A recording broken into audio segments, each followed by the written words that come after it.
তোমার শরীরে জলের ঘাটতি হচ্ছে আর তুমি বুঝতেও পারছো না সারাদিনে কতটা জল তোমাকে খেতে হবে। হাই, আমি doctor Pritam, medical officer, Haringhata rural hospital, Nadia.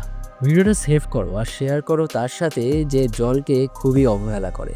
মাথা খুব ঝিমঝিম করছে, রাত্রেবেলা ঘুমালেই মাংসপেশি কষে আসছে, গলা, মুখ, ঠোঁট শুকিয়ে যাচ্ছে, প্রস্রাবে খুব জ্বালা করছে, তলপেটে ব্যথা করছে, আর বাথরুম খুব গাঢ় হলুদ রঙের হচ্ছে। এরকম লক্ষণ আমরা খুব সহজেই অবহেলা করে যাই।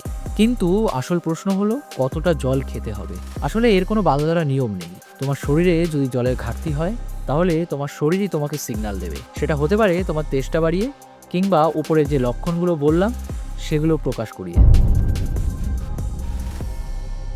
কিন্তু মাথায় এটাও রাখতে হবে অন্য কোনো রোগ, সিজনাল ভ্যারিয়েশন আর শরীরের অ্যাক্টিভিটি লেভেলের ওপরে নির্ভর করে তোমার শরীরের জলের খোরাক কেমন।